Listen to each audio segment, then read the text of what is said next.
This is the Hiboy EX6, and this is the Hiboy EX6 if you have X-ray vision. This is the Hiboy all assembled except for the battery. The battery is currently being charged.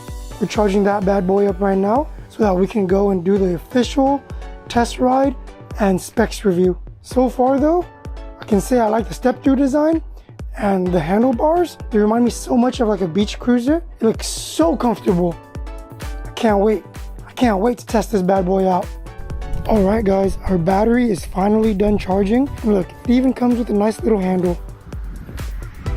So in order to take the battery in and out, there is a little lever right here. Push the seat forward. There are some grooves in this piece right here, and you're supposed to fit it alongside the battery. There we go. Once it's in there, you use the key and it locks into place. I guess it's in there. But in order to use the bike and turn it on, you do need to switch it to the on position. And then you just fold this down. The seat goes back down. Bam! Now we can turn on the bike. And the display turns on. I do have a plastic ammo can box attached to the rack. I'm gonna go take this bike and take the can to go return and swap it out for a metal one for a different project. But it's cool that you can see the rack has a nice purpose. All you need is some bungee cords. But before we go return this box, let's go over some specs. All right, starting with the wheel, we got some Chow Yang fat tires, 20x4 with a little bit of knobby tread. We have 160 millimeter rotors, front and back. That is a little bit below industry standards, which is 180 millimeters. But we're gonna test how well we can stop with 160 anyways. Those rotors are paired with mechanical disc brakes, and they feel like mechanical disc brakes. We got plastic front fenders and a little light that has 4 bulbs in it. This bike does come with front suspension. Yeah, so not much travel at all, and they feel like springs inside. But you gotta keep in mind, this bike is less than $1,000. So at least it comes with front suspension, and they probably absorb something. And something is better than nothing. We have a nice little slogan here. Begin the joyride, Hiboy. Moving up top to the handlebars, we have rubber ergonomical grips, a headlight switch and a horn switch. That horn is actually really loud. It might not sound loud in the video, but that thing is freaking loud. It's super high pitched. So I think everyone's gonna be able to hear it. We have a small digital speedometer. It shows you your riding modes. So it goes up to 5 different speed modes. It shows you your odometer. We currently have 0 on there. And our battery bars, which is showing 100% at 5 bars. They included a little reflector up here, which is an interesting place to put it, but it's there. A standard 7-speed Shimano shifter and a half twist throttle. Moving down to the body over here, we have another branding, Hiboy EX6. This frame design is a step through, so it's gonna be really comfortable getting on and off this bike, especially for people that are a little older or someone that's really short. I'm 5'5" and a half or 5'6" with shoes, and this is how I look on the bike.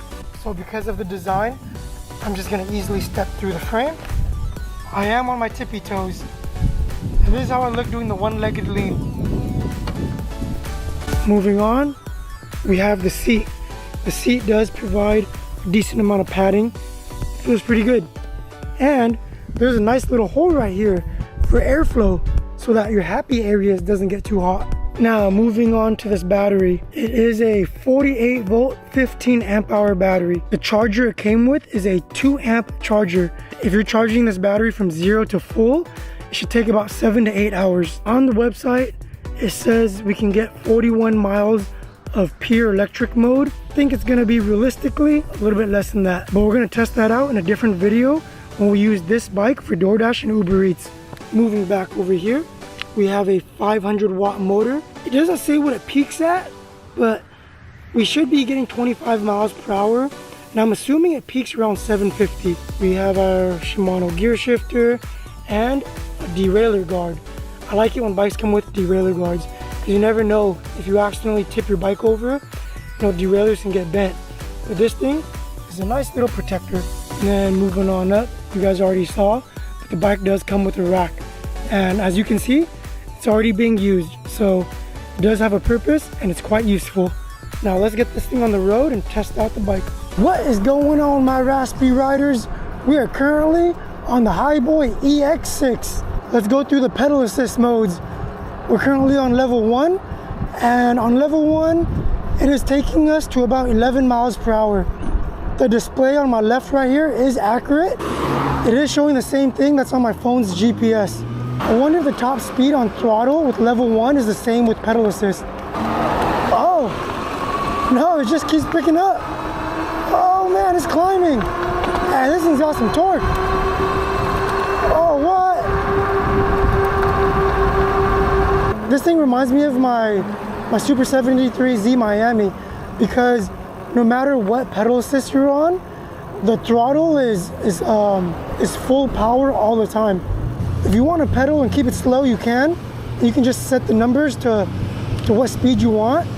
But if you want that boost, you just hit the throttle.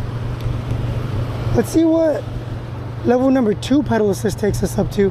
Pedal assist number 2 is taking us to 19 miles per hour. What's level 3?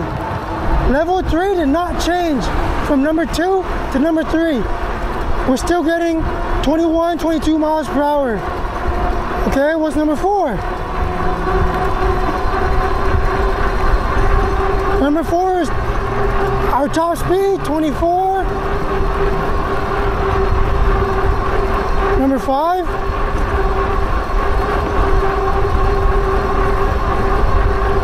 Okay, all right, that was a lot of pedaling. It seems like pedal assist number 2 and 3 are very similar, and the speed's not really changing. And then once you hit number 4, it goes up to the top speed of like 24-ish miles per hour. And if you go up to number 5, the pedal assist doesn't change again. So number 4 and 5 are the same. Interesting. Interesting. I'm really liking that horn. That horn is really loud. It is the loudest horn I've heard that comes out of the headlight. The seat is pretty comfortable. I'm digging it. Guys, this bike is pretty torquey. For a bike that's in this price range of around $800, yeah, this bike has some torque to it. It's probably because the bike is really light. I think it's like 60 something pounds. We do have front suspension, which helps a little bit,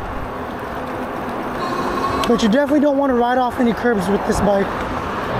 And the rear is a hardtail, so there's no suspension in the back.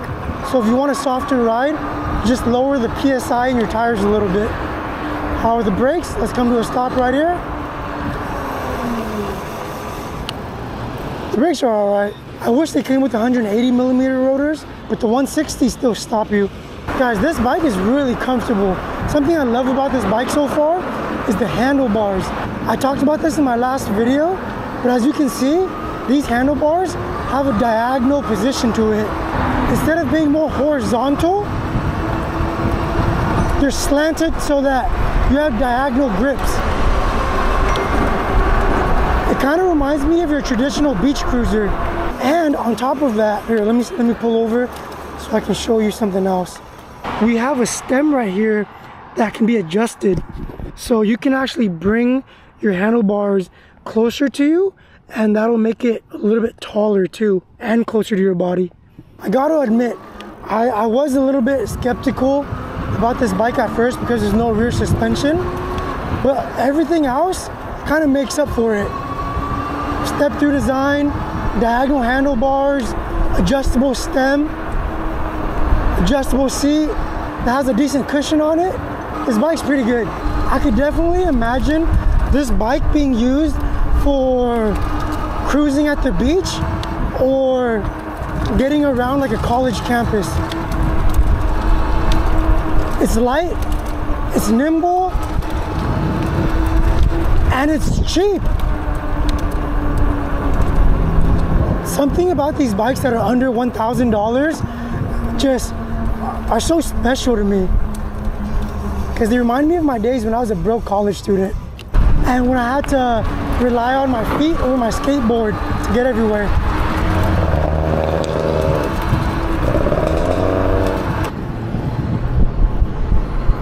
These cheaper, more affordable e-bikes are such a game changer. It makes running errands around your town so much more fun.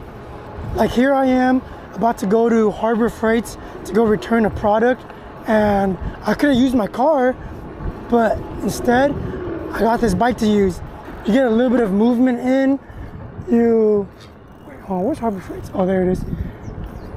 You get some sun, you get some fresh air, you get the thrill of having a throttle. This little bike is awesome. Let's see where I can lock up my bike. And inside this box, I have my chain lock.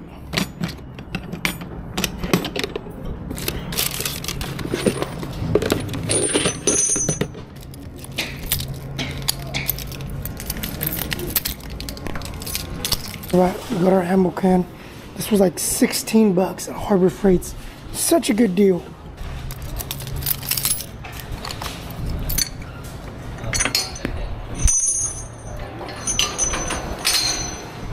I wonder if we could have gone a higher top speed if I didn't have this heavy chain on me.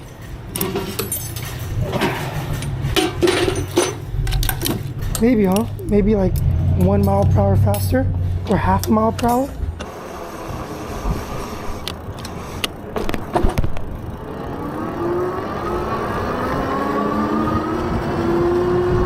I don't want to spoil any secrets, but we're gonna use an ammo can, cut into it, and use it to build something special. It's gonna be for like a little mini Vespa, little baby Vespa. But you know me, it's gonna be a rocket. If we look at my GPS top speed, so far it says 24.9. So I'm fairly certain if we didn't have a heavy chain in the back, the top speed would be 25 miles per hour. The handling on this bike is actually a bit better than a beach cruiser because it's not as bulky. Ooh, look at this lane split right here. Ciao! E-bike power! Yeah, boy!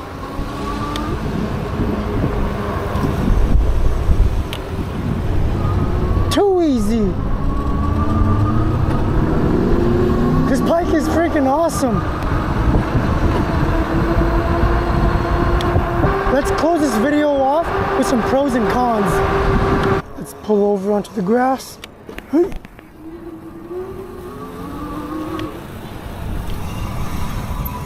I'm pretty impressed with this bike. I've heard of the company Hiboy before, and they also make scooters. I've heard good things about their scooters, but this is my first time hopping on one of their bikes. And you know what? I had a pretty good experience with it. What should we do first? Pros or cons? Let's always end it on a good note. So let's talk about cons first. I only have 2 major cons with this bike. There's not much negative about this thing. Yeah, the only 2 cons I can think of is I wish the front suspension was adjustable, or at least a little bit softer. Maybe they could use some softer springs or something. Travels a little bit and then it bounces right back up really quickly. So it'd be nice if they made it a little bit softer or have some more travel. But you're not really gonna be taking this bike like off-road, so it'll get the job done, you know? Now for con number 2, which is my main concern, the controller box is mounted at the very bottom of the bike, right here. See, this is the controller box right here. It is metal, so it'll protect it, but it just makes me feel uncomfortable that it's at the very bottom of a bike. I don't think a curb will touch it unless you go down like a really big one. If you stick to streets and paved roads, you'll be fine. This would be more of a concern if you're doing off-roading with this and a rock hit this or something.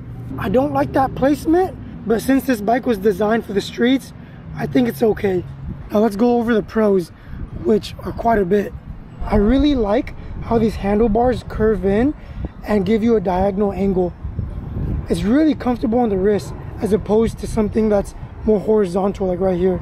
I like that they give you an adjustable stem so you can bring the handlebars higher up or closer to you. I love that it's a step through, mainly because I'm biased and because I'm short, and also because my fiance is short. So the step through design is definitely a nice touch to a certain demographic of people, and that demographic is short people. Maybe old folks too that have trouble swinging their legs over. This is one of the nicer seats I've been on. It's also pretty cool that the key to lock your battery in also acts as an ignition. Like watch, I'll turn my bike on right now. It's on. I'm gonna switch the key to off and the power is off. So that's really nice if you don't want anyone touching your bike and throttling it on accident. Oh, this bike also comes with a brake light. Let's hit the brake levers. It's not crazy bright, but it'll get the job done at night. And last but not least, I like that the bike comes with a rack, because as you can see, we've already put it to good use. And it's carrying a fairly good amount of weight, because this is a metal ammo can and it already has some weight to it. And then we also have our metal chain in here, so it's even heavier. And the rack is performing pretty well.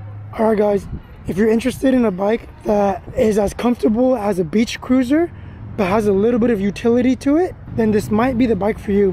Whatever discount code I can give you guys will be in the description. If you guys are interested in this bike, please click that link that's also in the description. If you guys have any questions, leave them down at the comment section. Please like, subscribe, and I'll catch you guys in the next one, where we'll be using this bike to deliver for Uber Eats and Grubhub and DoorDash. Peace.